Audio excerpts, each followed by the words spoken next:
नमस्कार. शोध संस्कृतीचा आपल्या युट्यूब चॅनलमध्ये मी राजू फडतरे आपल्या सर्वांचं स्वागत करतो.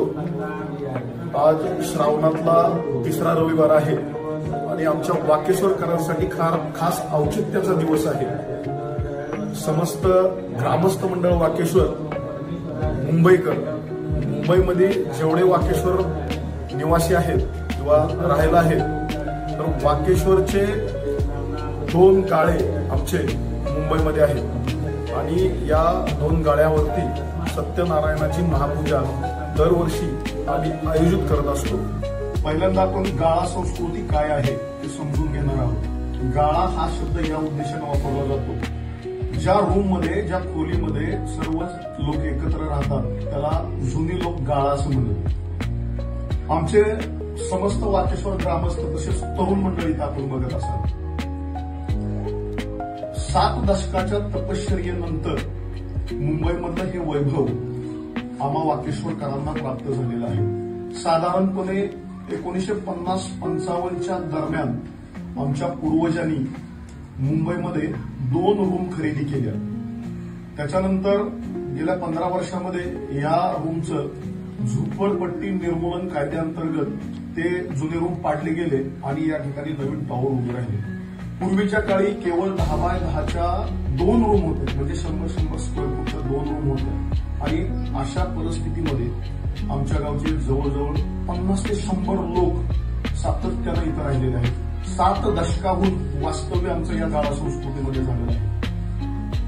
तसं पाहायला गेलं तर आमच्या पूर्वजांनी हे वैभव कमावलं, ते जतन केलं, वृद्धिंगत केलं.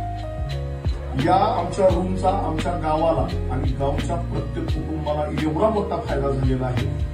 या गाळ्यावरून बरेचशा लोकांनी इथं स्वतःचं भवितव्य घडवलं आणि करोडो रुपयांची संपत्ती कमवली. साधारणपणे 1950-60च्या दशकामध्ये इथं संपूर्ण हा नोकरवर्ग हा कायमस्वरूपी नोकरी म्हणजे परमनंट नोकर म्हणून इथं बरेच जण राहून गेलेले. बरेच जण म्हणण्यापेक्षा 1990 पर्यंतचे सगळे रहिवासी होते इथले ते परमनंट नोकरी करणारे होते. याच्यातून आमच्या गावचा विकास सुद्धा बऱ्यापैकी झाला. गावामधील मंदिर असतील, आमच्या गावामधील श्रीराम नवमी उत्सव मंडळाचा श्रीराम जन्माचा उत्सव असेल, तो सुद्धा आम्ही सातत्यानं गेले 70 वर्षापासून या गाळा संस्कृतीच्या उत्पन्नातून तिथं साजरा करत असतो. बऱ्याच मंदिरांना पैसे गेले, आमच्या या गाळ्यामधून बऱ्याच मंदिरांना निधी गेला. आमच्या गावचं जर वैभव बघितलं तर ज्योतिबावरती सुद्धा आमची एक भव्य अशी आरसीसी इमारत आहे. त्याचप्रमाणे आळंदीमध्ये 2 गुंठ जागा आणि त्यावरती इमारत आहे.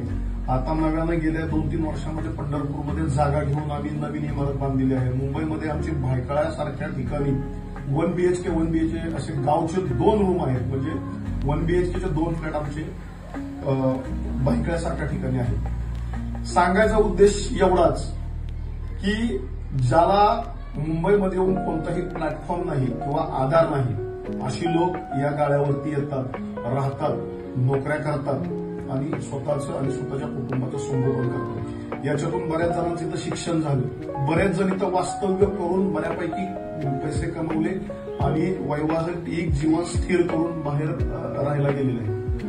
आपण जर बघत असाल ही गाळा संस्कृती काय असते.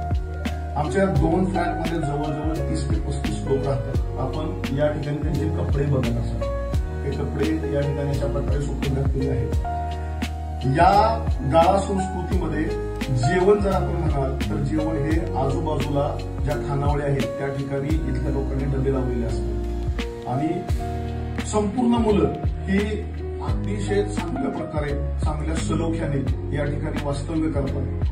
यथाशक्ती त्यांच्या ताकदीप्रमाणे गावच्या लोकांनाही आर्थिक सहकार्य यात्रेला असेल, मंदिरासाठी असेल, एखाद्या उत्सवासाठी असेल तर आर्थिक सहकार्य इथून बऱ्यापैकी होत असतं. सगळ्यात महत्वाचं काय, 7 दशकापासून ही जी आमची संस्कृती चालत आलेली आहे आणि येणाऱ्या नवनवीन पिढ्यांना इतर राहायला जागा मिळाल्यामुळं, आश्रय मिळाल्यामुळं त्यांना कुठंतरी त्यांचं करिअर बनवताना, त्यांचं भवितव्य घडवताना जो वाव मिळतो त्याबद्दल आम्ही आमच्या पूर्वजांचं आणि सध्या जे इथं वास्तव्यात आहेत आणि हे सर्व वैभव जतन करतायत त्यांचं मी सर्व ग्रामस्थांच्या वतीनं आभार मानतो। आणि आपण इथं पाहत असाल, थोडंसं निरीक्षण करत असाल, ही जी सर्व तरुण मंडळी इथं शांतपणे बसलेली आहे, तर ती एवढी शांत नाही। सांगायचं तात्पर्य एवढंच की जन्माला यावं आणि एकदा तरी गाळ्यावर राहून पहावं, कारण नित्य नवा दिस जागृतीचा या उक्तीप्रमाणे गाळ्यावरती दररोज दिवाळी साजरी केलेल्याचा आनंद मिळतो। कारण एकाच वयोगटातील हे तरुण अक्षरशः एवढं आनंददायी आणि एकदम सौंदर्याच्या वातावरणामध्ये आपलं जीवन व्यतीत करतात। खूप सुंदर असा अनुभव गाळा संस्कृतीचा असतो। तर ज्याला शक्य असेल त्यानं खरंच किमान 6 महिन्यासाठी इथे या गाळा संस्कृतीचा अनुभव घ्यावा, एवढीच विनंती। वेगवेगळ्या शिफ्टमध्ये काम करणारी ही सगळी मंडळी, तसं पाहायला गेलं तर आमच्या गावची आमच्या कुलदैवतावरती म्हणजे ज्योतिबावरती अनन्य साधारण अशी भक्ती आहे।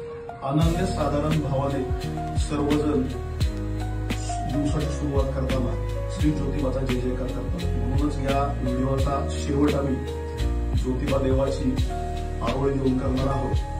ज्योतिबाच्या नावानं